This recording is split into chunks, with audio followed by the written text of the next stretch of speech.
Hello, my name is Russell Myers. Welcome to Issues Unite. This is another video that has to do with Bernie Sanders. I know these are not popular.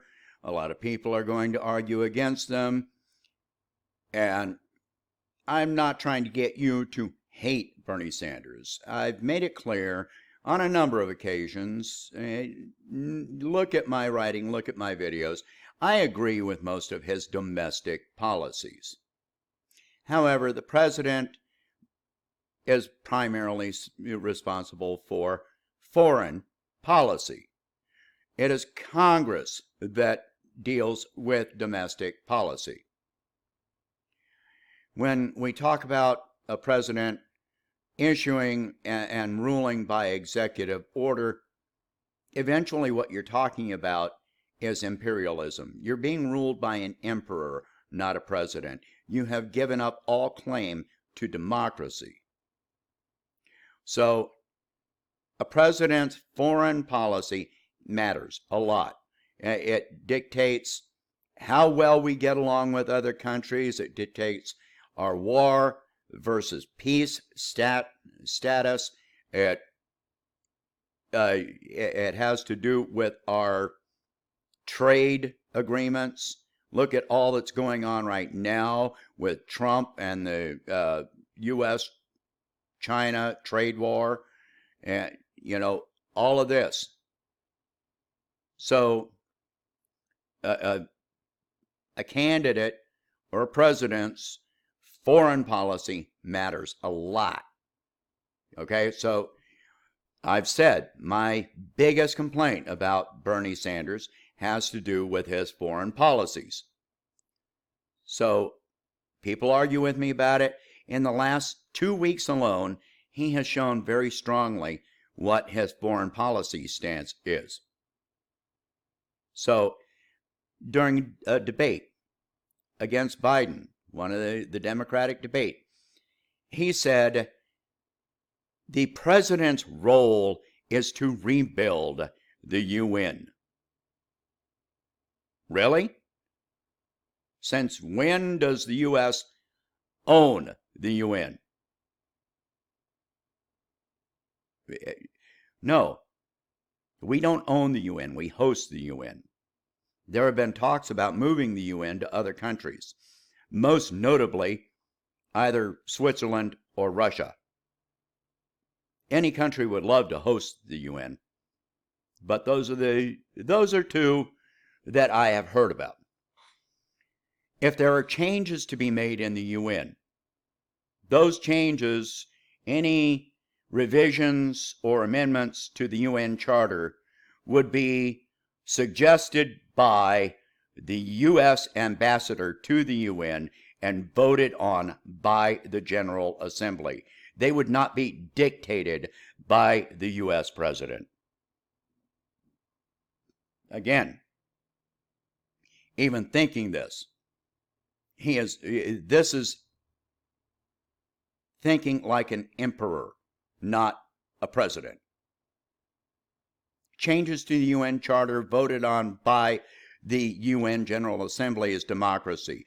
Dictating changes is dictatorship. It's imperialism. All right? And then I've said many times how Bernie Sanders is still pushing Russiagate. Well, here's a statement by Bernie Sanders. All right? I'm not going to read the whole thing, but he's doing nothing but pushing DNC talking points here. After our intelligence agencies unanimously agreed that Russia interfered in the 2016 election. Our intelligence agencies unanimously agreed. If you've been paying attention, you know that this is a lie.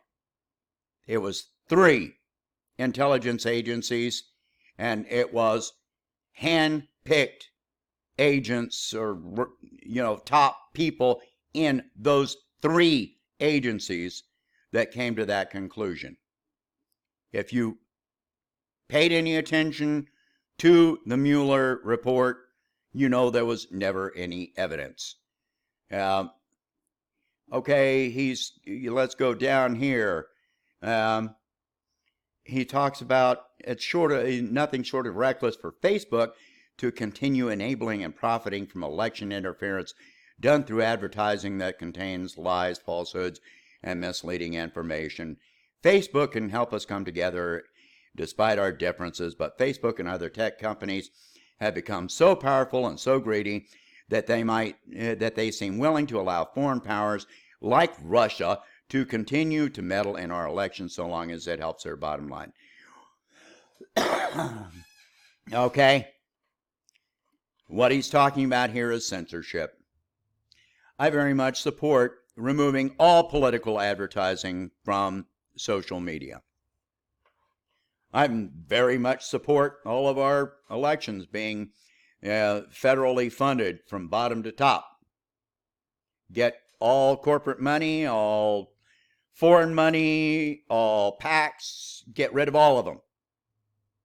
Equal funding for the top 4 parties, not 2. I've said this a lot of times. But as far as this is concerned, he's suggesting censorship. Again, this is imperialism. This is fascism.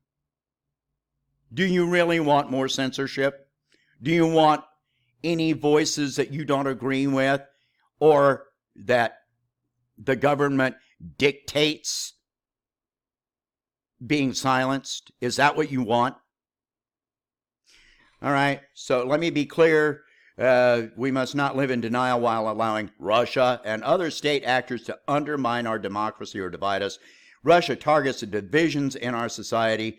We will work to heal those divisions. We must do everything we can to strengthen our democracy and build a society based on social, economic, and environmental justice and equality and dignity for all. That last line is just platitudes. That's all platitudes.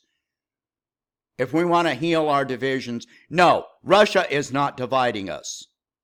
It's not like we were united before 2016.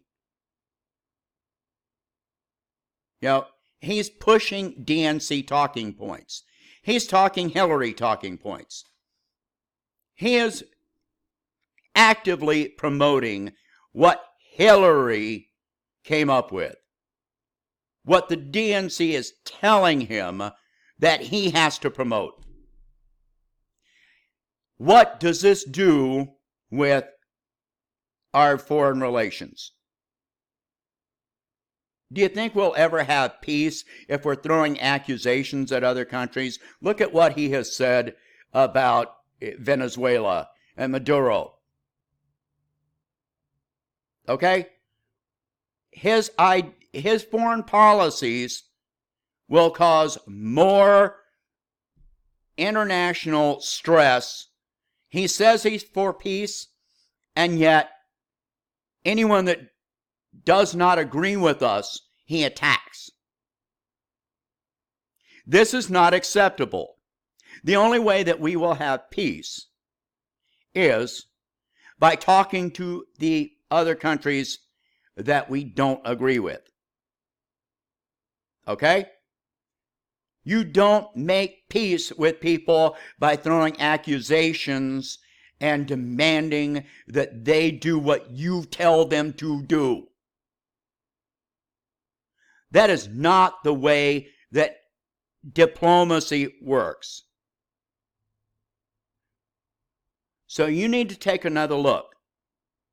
You need to consider this. Where will this go? If all these tensions with Russia continue, where does this go from here? There is only one direction it can go. And that is ultimately to war. If he is so opposed to Russia, that means he is opposed to Iran, that means he is opposed to Syria. That means he is opposed to Iraq. That means he is opposed to Venezuela. That means he is opposed to North Korea. Because all of those countries have had diplomatic relations with Russia.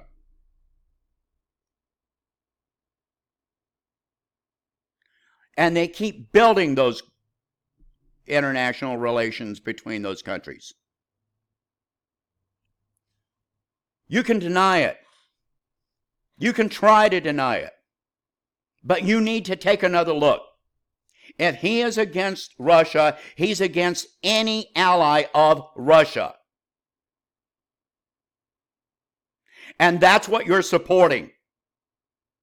Where does this go? Ask yourself, where does this go? Keep asking, think about it. Don't just give me a knee-jerk reaction. Stop thinking with your emotions. Start thinking with your head. All right? So, rant over. Hope you have a good day.